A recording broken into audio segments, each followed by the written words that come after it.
You're listening to the Trade Show Insights Podcast, Season 19, Episode 1.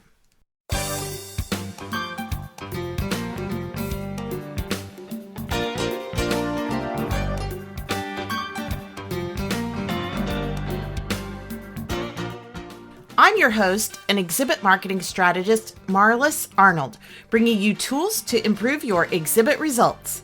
On today's episode, brought to you by the Exhibit Marketers Cafe, we're talking about how to reinvent sponsorships to be more engaging and more beneficial to everyone involved.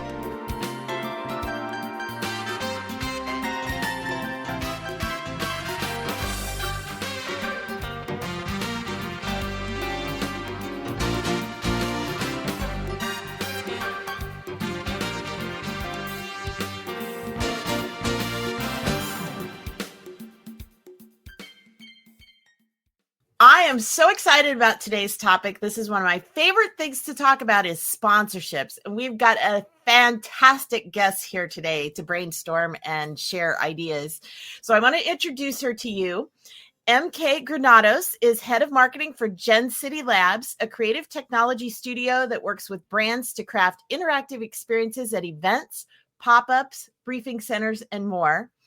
Previously, MK led brand activation strategies at Gartner, as well as sponsorship and media opportunities at ReedPop, the producers of New York Comic Con, PAX, and Star Wars Celebration. So she knows a thing or two about creative activations. MK develops creative strategies for clients by drawing on her background in theater, exploring storytelling throughout every step of the customer journey. She recently graduated with her MBA from UNC Kenan-Flagler and has developed fan engagement and gamification strategies for global brands, including Chevrolet, Amazon, Sci-Fi, DirecTV, and Monster Energy. So, MK, welcome to Trade Show Insights. It's so great to have you here. Thank you. I'm so happy to be here. I could geek out on this stuff all day long. Yeah. Well, and we could always have you back for another episode down the road too, because I know both of us could just go on and on forever. But I want to talk about, sponsorship is one thing. I work with show organizers all the time and try to convince them that the old, gold, silver, bronze packages are so last century. I mean, there's so many more creative things that people can be doing now. And I love you've got some great examples we can share, but let's talk a little bit about what are some of the like overarching things that organizers can think about as far as finding sponsorships that really resonate with today's audiences? Sure. I think it all started to click to me when I envisioned it as a jigsaw puzzle, where step one was dumping all the pieces on the table, everything that a brand wants, everything that an event needs, kind of just laying it all out there and then figuring out how the pieces could come together. And I started, so I don't know who else is a fan of The Office, but in The Office, Michael Scott has to guide a mediation session, and he's looking at tactics, and he goes, this is a win-win, and this is a win-lose, and this is a win-win-win situation. And I realized that that's sort of how I look at sponsorships, is finding the win-win-win between the event organizer, who's trying to make their money and trying to cover the event and trying to do the best they can, the brand sponsor, who's trying to engage their audience, generate leads, any objectives they have from product launches to, VIP engagement, and then the attendee themselves. They should be winning also. They aren't just there to have their badge scanned by every vendor they walk by.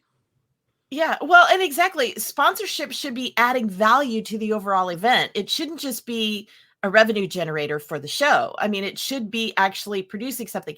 And it's like, I get so tired of seeing all the 9,000 million banners hanging everywhere that have been sponsored. And, not that that's bad, but that's like level one, I think, of sponsorship. And there's so many more creative things. So let's talk a little bit. And you've got some great articles that you've written on LinkedIn as well. And we'll link to those in the show notes. But let's talk a little bit about surprise and delight, because you talk about how using sponsorships to surprise and delight the audience. What are some tips or examples you can share on that? Yeah, I think one of my favorite times at events is when people are in line, because no one has any expectation that being in line won't suck, whether you're waiting to get into the keynote room, right? It's, the best people in the world at managing lines being somewhere like Disney World, where they've told a story while you're waiting, the precursor to the main story in the queue area. But at events, we're just kind of down a conference corridor or, in whatever makeshift space, a crowd can gather waiting for anything to happen. And I think that's an amazing captive time. People in this day and age are going to pick up their phone and disengage from the main event. They're going to start checking their email, getting on social media, and you lose them for that period of time. And one of the things we realized with Comic-Cons and events like that, which are very line heavy, who's waiting to meet a celebrity, who's waiting to try the first game demo, we realized that those are just captive audiences ready for stimulation. They're even more receptive to something fun and delightful and interactive. We at one point did a gaming demo that was on wheels, powered by a car battery, where you could play an Xbox game head to head with people. And it was line entertainment. That was this whole category of sponsorships we opened up, where you bought the right street team that particularly served line areas. We gave you the map of where crowds would be, the peak times. We helped you. We could even hire the brand ambassadors if you wanted it turnkey. Like, as an event organizer, we did what we could to make the line experience better and give the sponsors an uncluttered view. How many times are you overstimulated by brands? While you're in the queue, you are the only one they're seeing. The other sponsorship I think of with that is bathroom sponsorships. Everyone used to laugh at me. But the fact is, to have one single bathroom sponsor, you have their undivided attention. And there's always a line. Yes. And so you look at this and you go, well, that's a blank canvas. If you can tell the right story, if it can be the right medium for you, it is without a whole lot of noise around you. That's really funny. And those are two areas that probably most organizers don't ever think about sponsoring, and you and I had talked a lot about how sponsorships really should be seen as a problem-solving vehicle. So looking at, like you said, the pain of waiting in line, the pain of registration, the pain of, all these different kinds of things, on-site Wi-Fi, there's all kinds of problems that organizers can be solving with the sponsorships. And, they're getting this problem solved. So they're getting money in to help solve the problem via the sponsorship, but they're also, like you said, making the experience better for attendees. So what are some other examples of these problem solving ideas that you've seen or used? Yeah, I believe strongly in really studying post-event feedback across the entire team. It's not just a senior leader's problem to digest the mountains of information that come from those, but asking questions that genuinely get to the root of some of the problems. We learned things like not enough seating and not enough food options and things like that at their core. But to zoom out and realize that some of these things are fixable.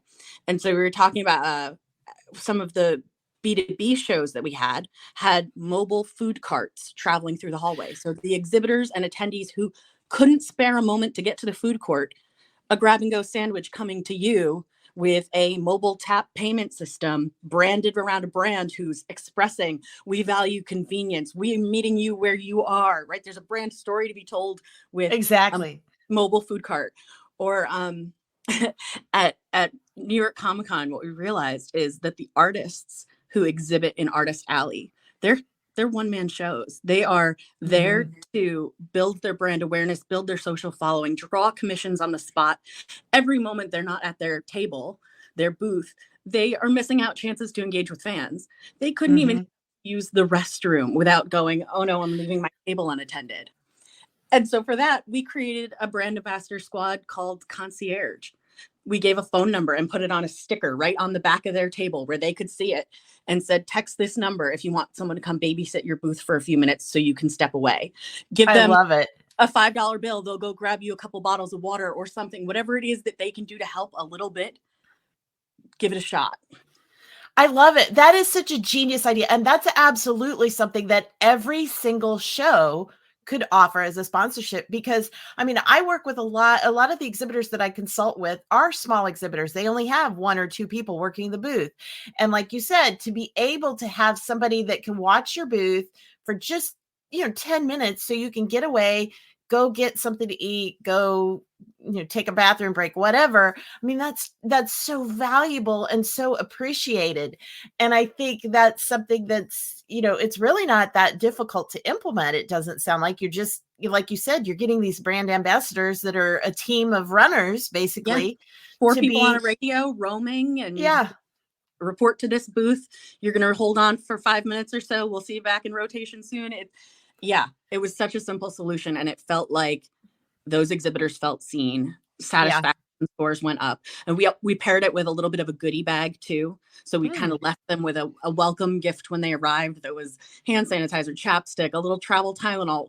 We treated it a little bit as a trade show survival kit to also increase there. So, you're first arriving, you're welcomed with a gift and this added service. I think about it, like, how cool would that be to extend to first time exhibitors, those that just need a little help? We're graciously including this in the booth price package, is access to this service. It'll be printed on your exhibitor guide. There's a booth drop waiting when you arrive that'll give you all the details about this special program just for you. I love that because, like you said, it's not that difficult to implement, but it shows so much compassion and empathy and care for those exhibitors, the smaller exhibitors especially, but like you said, any first time exhibitor, because they don't know what they don't know, and a lot of them just don't realize how hard it is to work a booth all day long. And, and to be able to know, hey, we can take a little quick break if we need to and step away from our booth, and it's not going to be abandoned. Cause that's one thing I always teach exhibitors is, don't leave your booth empty. And for some people, that's the only option that they have if they're the only one working. To your point, the story it's telling is we don't leave you behind. We have amazing customer service. So when you think about what brand is targeting exhibitors, is it a payment processing system? Is it an HR solution for small businesses?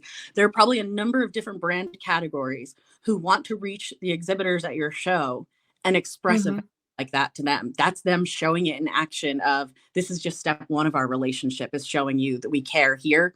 Wait till you see what we can do with you 365.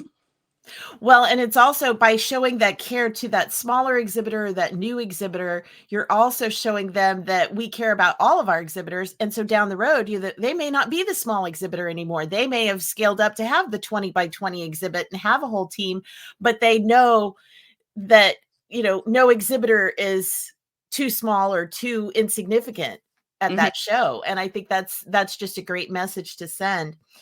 And I love that you talked about the arrival experience too, because I think that that's something that can be sponsored both for the exhibitors, like you said, but also for the attendees. That's a great place to have some kind of an arrival experience. Have you seen where shows are doing some kind of sponsor welcome at the airport or at the hotels?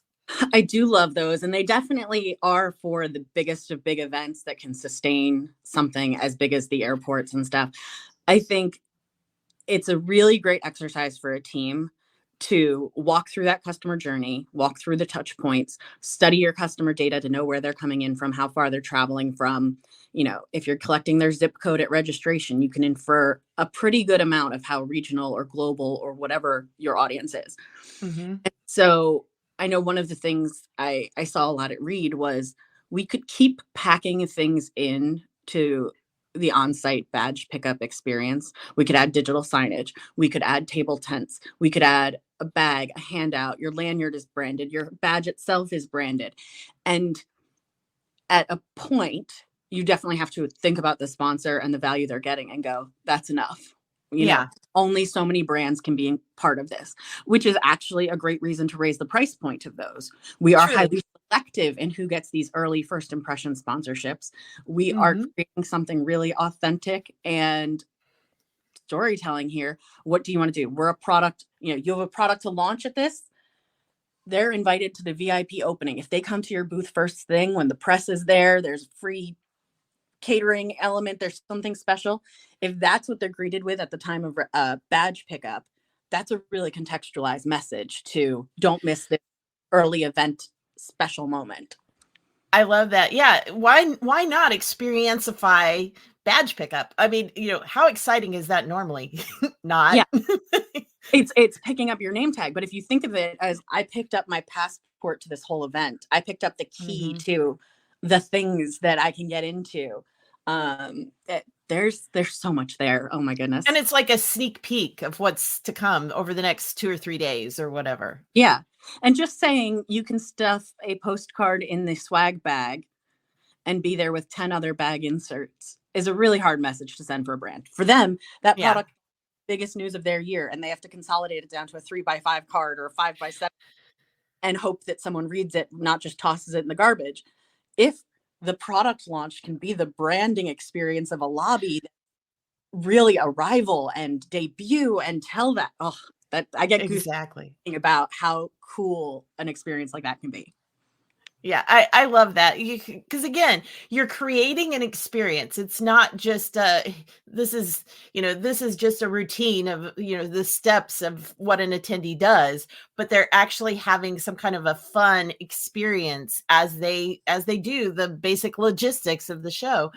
So talking about making it fun, what about some ideas for like gamifying or you come from a theater background, other ideas of like making it more theatrical or gamified?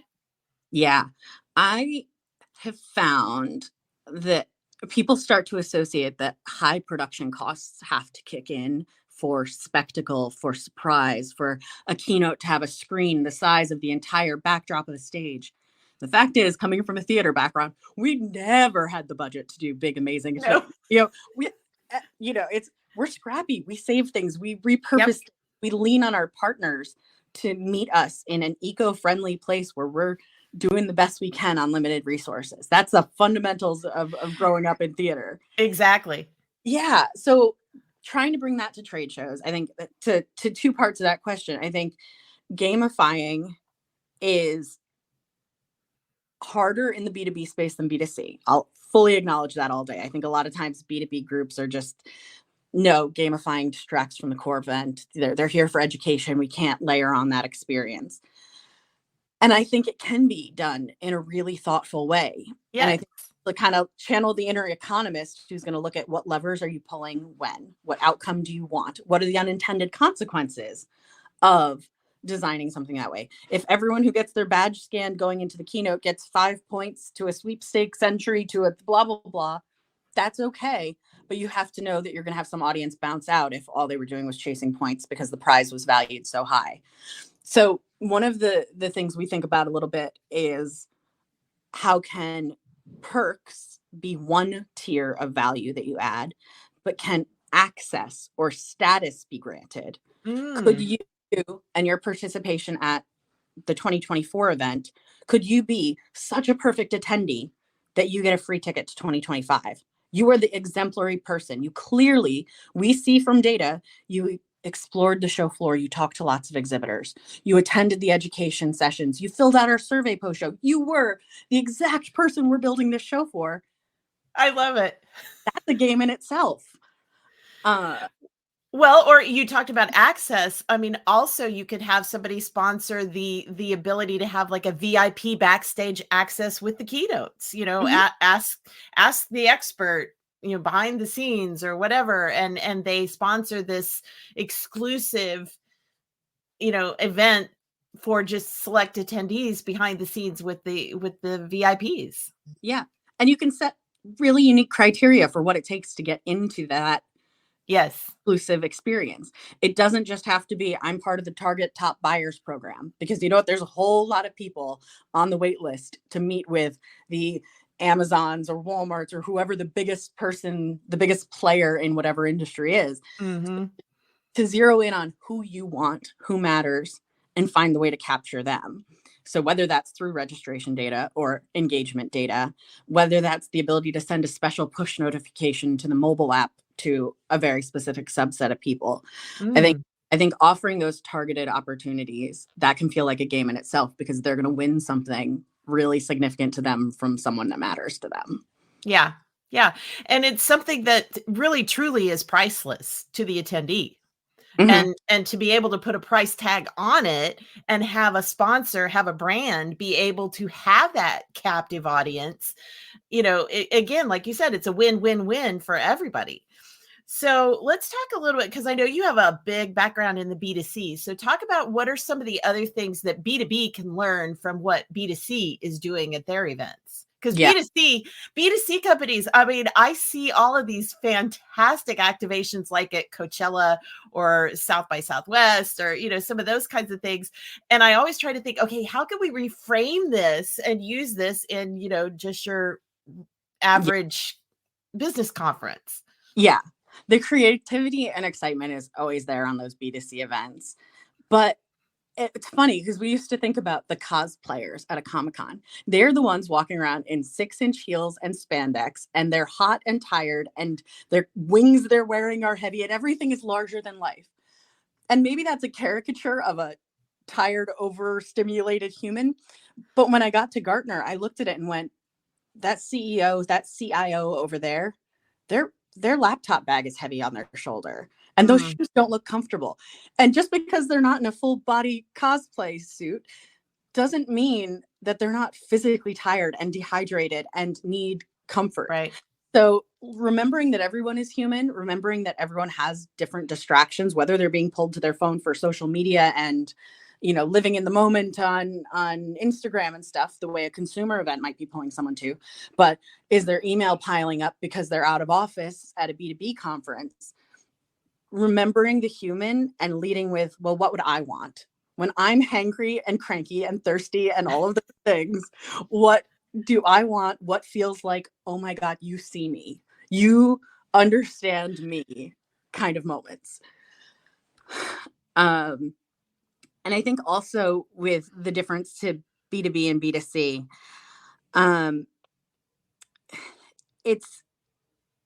it takes some breaking down of barriers to make sure that B2B business executives can get on board with these stories. You can go into a B2C pitch and tell the biggest, wildest, most outlandish story, and it could be the start of something.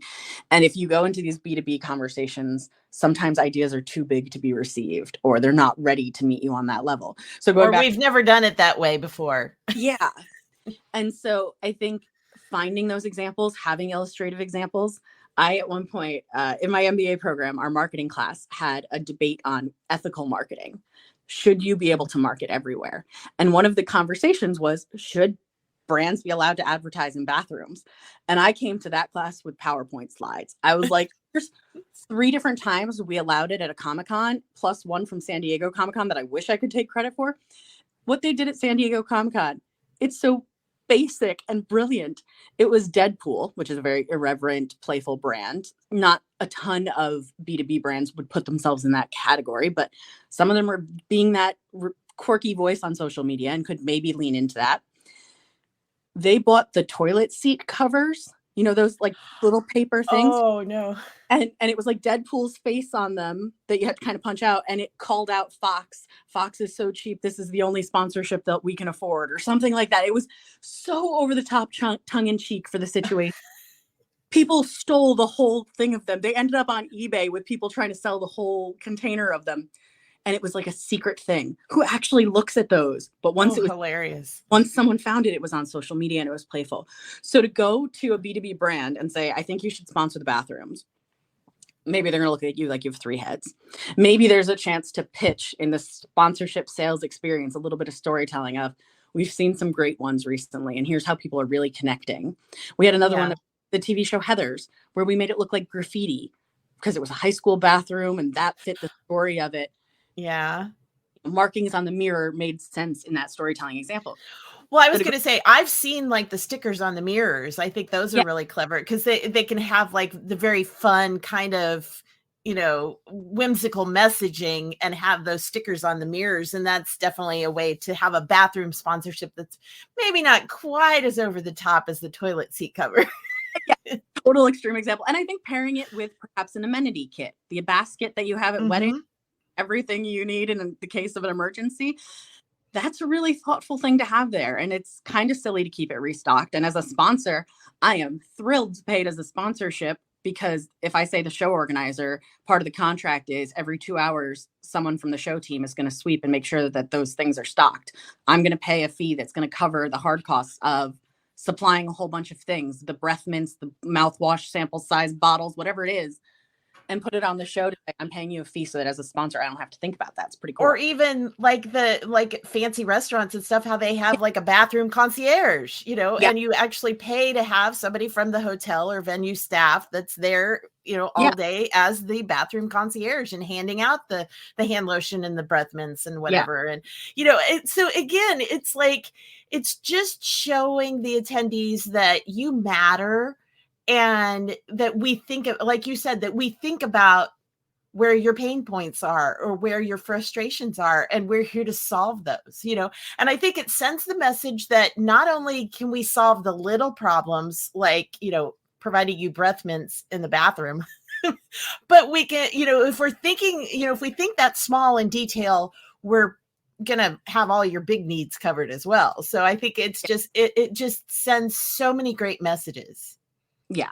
And I think to those tiers of attendees and stuff, and every event is going to be different for how executive or C-suite level the top, target buyer is, or if you need someone who's really got the buying power and the boots on the ground. Or one of the ones that's gotten me really excited since COVID has been young professional programs, getting excited about engaging that audience, the Gen Z future of the workforce, who worked their ass off to get through college, through COVID, had a lack of networking. There was a networking desert for them as young professionals. True. And you as a brand can come through at one of these events and say, I'm hosting the Young Professionals Happy Hour. I'm sponsoring for 10 students to come to this trade show. I'm going to facilitate some introductions. I'm going to take those students to some of my key partners and say, this is someone who's joining this industry. What advice do you have for them? I'll maybe get a blog post for my company site about how these 10 students, there's so many layers to that story and making their experience better. And they appreciate it so much. I love that. And that is an area where I think a lot of people, they forget that those young professionals, there is a lot of, you can build brand loyalty over time because they are the new people, the new kids on the block, so to speak. So you can really, if you get your foot in the door with them, you can obviously build a fan for life that way. So. And future talent, right? If exactly. Definitely need, this is the first step in recruitment. Perhaps even, if you're really crafty in your organization, maybe HR will kick in some money towards your sponsorship fee. It doesn't all have to come out of your marketing budget. There you go. Exactly. Well, HR would actually be a very smart one to be sponsoring the young professionals activities of whatever kind. Well, MK, any other quick final thoughts before we wrap up? I know, like you said, we could go on forever about this, but any final things that you want to address? I know. I just hope that every show team, every association event or commercial event, I hope they are not treating sponsorship as an island. It's not a one-person job. It's not on the salespeople to innovate in that space. Hopefully everyone feels like there's a really good support system in identifying revenue opportunities for a show and looking to pave the way for innovation in that space. I'm always going to champion it and happy to talk and brainstorm with anyone who needs to re-energize their team in that direction, because I believe in it so much. Well, thank you so much. That you put it so well. It's true. They just need to brainstorm and really start thinking outside the box of ways that they can reach not only the attendees, but also connect with the exhibitors on their level. MK, what's the best way for people to reach out and get in touch with you? Yeah, I am always on LinkedIn. Probably 5 tabs on my computer are open on LinkedIn right now. Yes, feel free to connect with me, send me a message. I have a newsletter there where I try to put out some ideas as they pop into my brain or inspiration as I see it. And you can also shoot me an email at mk@gencitylabs.io. So it's GENCITYLABS.io. All right. Awesome.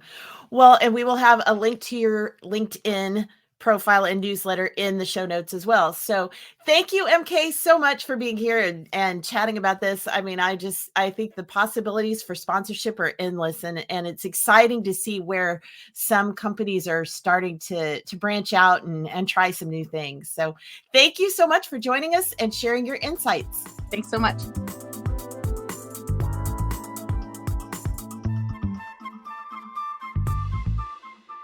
If you enjoyed today's episode and would like more, You can subscribe to the Trade Show Insights podcast and automatically receive future episodes on your chosen device. Simply search for Trade Show Insights in Apple, Spotify, or virtually anywhere else that podcasts are found, then click the subscribe button. Trade Show Insights is protected by the Creative Commons copyright license. You may feel free to share this recording with colleagues or embed it on your own blog as long as it's shared in its entirety and is not used for commercial purposes. To learn more, please see the link in the sidebar of the show notes at tradeshowinsights.com. Well, that's it for this episode of Trade Show Insights. Be sure to check out our show notes and archives at tradeshowinsights.com. You can also connect with me using the social media links or the contact page on the site. I'm Marlis Arnold. Thanks for listening, and be sure to join us next time for more tools to improve your exhibit results.